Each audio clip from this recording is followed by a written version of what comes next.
35 years old Bello was gruesomely murdered by his friend of many years, Sadiq. The incident leading to his death is what I will narrate in this video. So please watch to the end and share your thoughts about how a friend betrayed his friend of many years just because of money. Bello and Sadiq were friends. They are not just friends, but colleagues at work.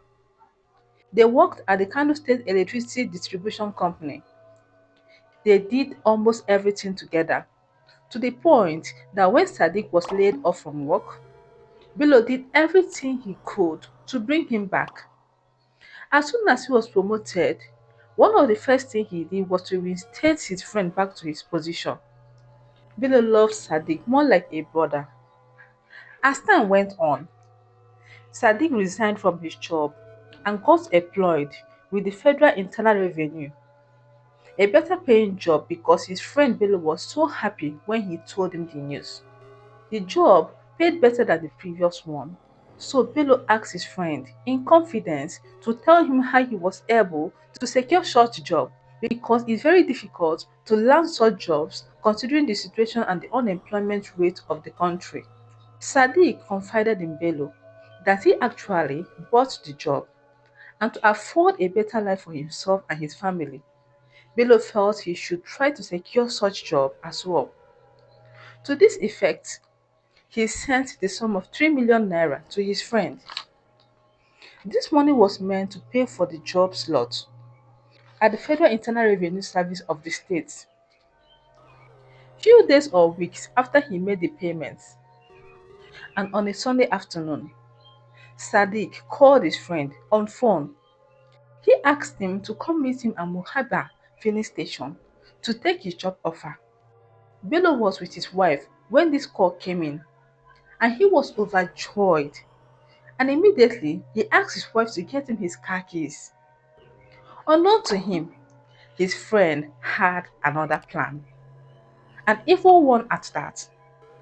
At the first station, Bello met his friend Sadiq, and together they drove to Sadiq's house. Unknown to him, he was entering a pit dug by his friend, a friend he trusted so much.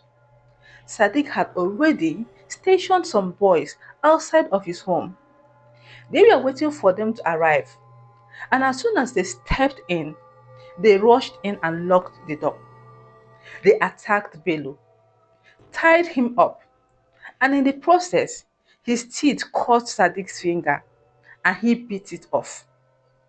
As Sadiq was struggling to free his finger from Bello's teeth, one of the boys brought out a pistol and hit him on the legs so he became weak. They tied his legs and hands, then they hit him on the head twice with an object, making sure he was dead. The boys brought out his car and placed his body in the boot. They drove off to the highway and threw his body off by the roadside along Eastern Bypass around Bechi village and left with the car.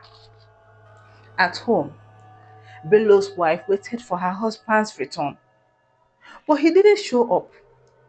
She became frightened, so she called her husband's relatives, explaining how the husband left the house, but he hasn't returned. They called his phone lines, but it was switched off. So they decided to track his calls. The tracking revealed that the last word he spoke and the last person he called was Sadiq. Meanwhile, before his family tracked his phone history, they already searched all the mortuaries and hospitals around the city. But he was nowhere to be found, not even his body. They even thought he could have been kidnapped. So they waited to be called for ransom, but no call came in. At the right time, the phone tracking paid off. Sadiq was arrested by the police, and upon interrogation, he confessed he killed his friend because he couldn't meet up with delivering the job offer and couldn't refund the sum of 3 million naira paid to him for the job. He confessed the only option he had left was to kill his friend with the help of two other people who he was yet to mention their names and identity. Bello's body was eventually recovered when a call came in reporting that a corpse was found in Kumboso local government area.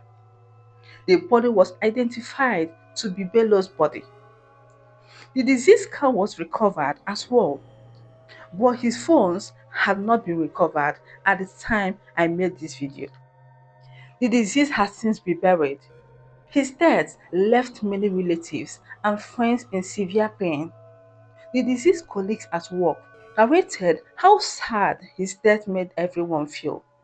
They revealed how close the suspect and the deceased were while they worked together and insisted that everyone was surprised Mallam Bello Bukar met his end at the hands of the one he called friend. What do you think about this incident? It's obvious Sadiq never loved Bello as he loved him. The hearts of men are desperately evil, and no one can ever know the evil some hearts harbor, especially against people who wish them well. Leave your thoughts in the comment section down below, and please like this video. If you haven't subscribed to this channel yet, please hit on the subscribe button to get subscribed and stay updated with true crime stories happening around Africa. See you in the next video.